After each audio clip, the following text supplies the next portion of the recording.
Hello, and welcome to my first ever Pokemon Silver run. Today we are going to see if you can beat Pokemon Emerald with just a single Teddiursa. We will be following the standard rules, no items inside battle except for held items, no cheating or glitches, and we can only use Teddiursa in battle. Teddiursa has some fairly decent stats for a first evolution Pokemon, but since it's my first challenge I wanted to get my foot in the door, and I've honestly never used one despite loving its design. And I felt like it needed some time in the spotlight. I chose to replace Draco so my rival gets Torchic, just to see if a fighting type would add an extra challenge to it. Well, now let's get started. Everything starts off as normal. I move in the back of the truck as if my parents hope for an accident, don't unpack anything but setting my clock is very important, and go introduce myself to the neighbor who isn't home and I almost get caught stealing. Once that's all said and done, we go, get a new little buddy, commit murder, name him Porridge, until the real journey begins. At this point it was kind of a breeze. May wasn't a problem, none of the trainers in 102 could really do anything since early game Teddiursa is more of a beast than I thought. We go to our dad who's never home, help Wally catch a 4% encounter. Speaking of which, how did he even train the thing? It has no attacking moves. Makes me wonder if Wally was the first challenge winner. On our way out, we run into Best Girl Scott, help a man who's getting mugged and receive a great ball that we have little use for, and make our way to Rustboro. Even though I'm only level 11, I decided to challenge the gym just to see how well I can stack up to what they have. Unfortunately, the first trainer made me realize just how unprepared I am. I'm able to take him down with Lick paralyzing from the first hit, leering 3 times and finishing with Scratch. Although, it left me in pretty bad shape, so I decided to continue on to just see how far I could get. I run around, fighting everyone I can, and end up leveling only to level 14. I'm hoping I don't have to grind to level 25 to get Feint Attack. For those who don't know, Special and Physical Split didn't start until Generation 4, so Special and Physical was determined by type, not move, in Generation 1 through 3. Because of that, Feint Attack would actually count as a special attack, which would definitely help against the first gym, and since Lick is too weak and Scratch gets resisted, I'm hoping that I don't have to grind all the way to 25. I grinded to level 18, decided to try again. I'm hoping Lick, Leer, and Scratch will get me somewhere. But unfortunately, it didn't get me anywhere. Geodude 1 and 2 were too much for me, setting up Defense Curl, blasting me with Rock Tomb. I couldn't even get to Nose Pass. So I tried again, and again, and again, and had worse luck those times than the other. So I decided to just go back to grinding. So I get to level 25 and learn Feint Attack. Here we go. This fight was unbelievable. We one-shot both Geodudes. Nose Pass held up a little bit, but barely did any damage. And it got destroyed by Feint Attack. Now that we're finally done with that, let's move on. Then we move on to the second gym, which just didn't even post any type of challenge. Porridge went through every trainer and then Brawly without needing to even go to the Pokemon Center. It's amazing the difference between 2 different gyms. I'm hoping Watson is going to be this easy, but unfortunately because of his steel types I really don't think so. Nothing really interesting happens at this point. You all know the game well enough, I'm sure. So I'll just talk about the major battles. Team Aqua, easy. May 3, completely destroyed her. Battled every trainer before Watson. Battled Watson.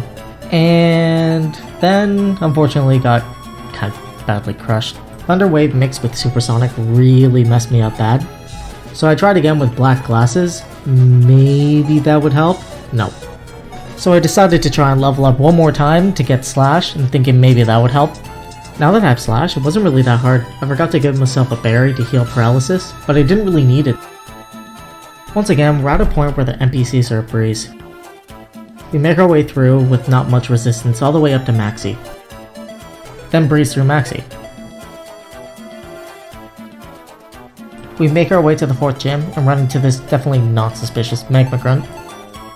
The 4th gym wasn't too bad. It took 3 attempts due to Torkoal's Attract and Overheat. May have taken more attempts if it wasn't for that Slash crit, especially with successfully attacking through Attract. Now the battle I've been worrying about, Norman. First attempt, we one-shot a Spinda, moving on to a Slaking. Get it with a Slash, but then he uses Counter, dealing a major blow right from the start. I try to end it with Slash, but it's not enough, finishing me with Feint Attack. Second attempt, Spinda goes down in one hit, next on to Slaking. I try to use Rock Smash to lower his defense and avoid a heavy counter. He didn't use counter and goes for Yawn. I try to finish it, but I fall asleep. Vigoroth comes out, and he goes down pretty easily. Next, right, Lanoon. I completely forgot that he doesn't have second slacking in this game. Well, whatever works. Nothing notable happened up to Winona. Weather Institute, May 4, blah blah. Now Winona was almost a first attempt. Skarmory just had to use Sand Attack. Like Slash missed twice when Altaria had one hit left. Also, Teddiursa survived 2 Earthquakes after 2 Dragon Dances.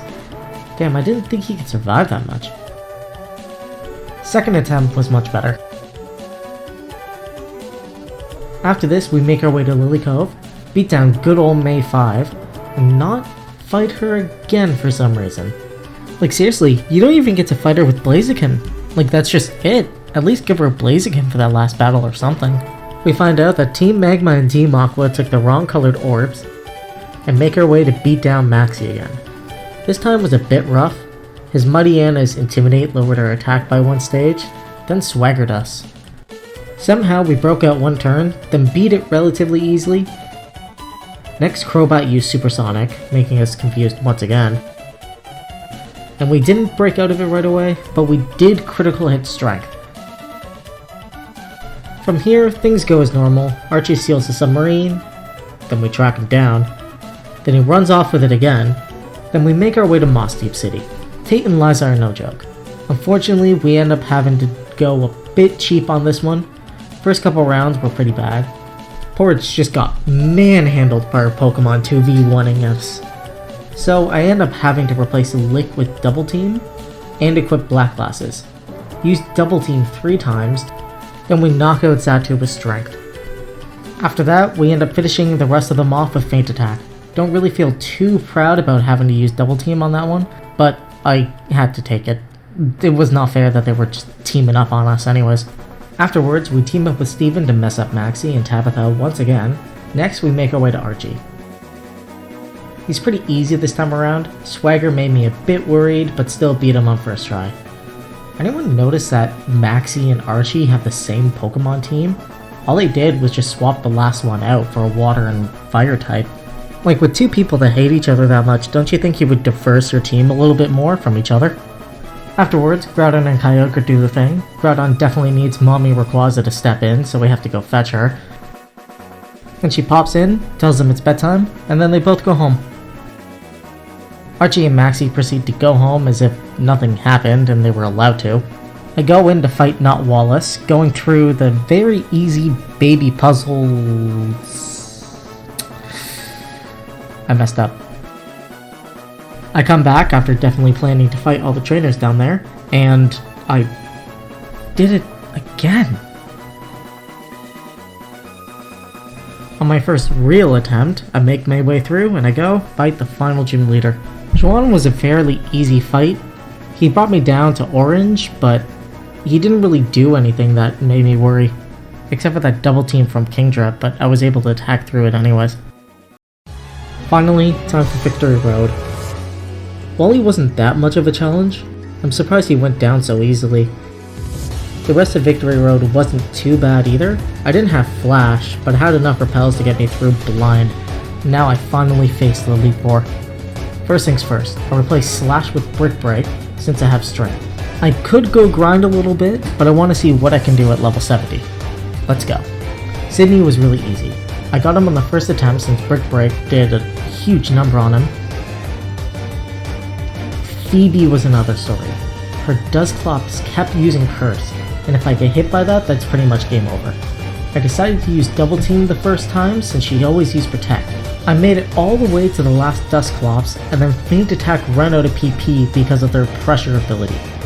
I couldn't hit her with anything else, so I had to come up with a new plan. I replaced Double Team with Bulk Up and Feint Attack with Earthquake. Used 3 Bulk Ups and swept through her whole team no problem.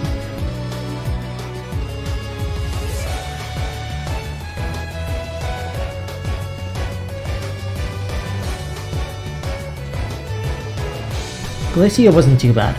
First attempt didn't really go too well, Second attempt though, all I needed was 2 bulk ups and Brick Break swept through her team no problem.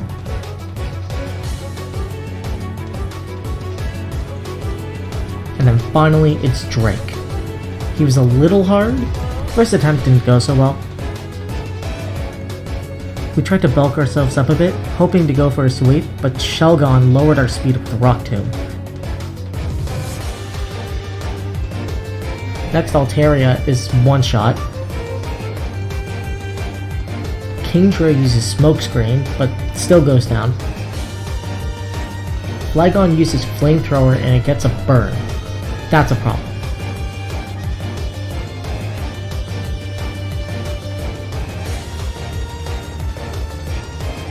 We take Flygon down, but Burn causes us to lose too much HP and we go down to Salamence.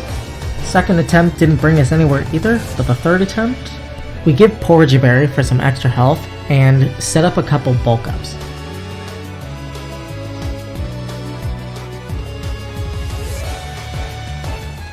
I got lucky with the berry since at the end it healed just enough so that Salamance's Dragon Claw wouldn't kill us. Now finally, off to the champion walls. I try to set up bulk up as usual, and hope I didn't take too much damage. But Wailord 2 hits me, making it very hard to set up. Second attempt, I try to knock Wailord out to set up on his next Pokemon, but uses Toxic and Hydro Pump.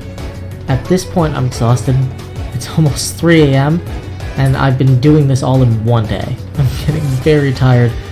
Third attempt, I try to bulk up on Wailord again, hoping for Rain Dance. I get to build 3 bulk up and start sweeping.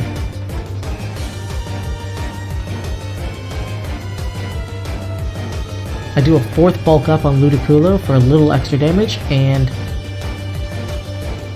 finish it. We finally did it, and at a pretty decent level too. Our little bear has gone from struggling with the first gym to the region's champion. But we're not done yet. Time for us to get some sleep, and tomorrow, try Steven. I decided to try my current level just to see how much it would take. First is Skarmory, who has Toxic. This battle was not going my way. Even with the Peachy Berry, Toxic was way too much of a threat. So I grinded, and I found a shiny Whismur. Maybe my luck will turn around? Try again at level 80. Steven's Skarmory was outspeeding me about 3 out of 4 times. Unfortunately, it was starting to get very luck-based. I finally ended up getting the Metagross, but each time I did, he would finish me off with Psychic.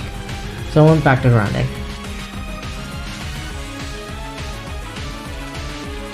Level 85, we go back, we set up 5 bulk ups,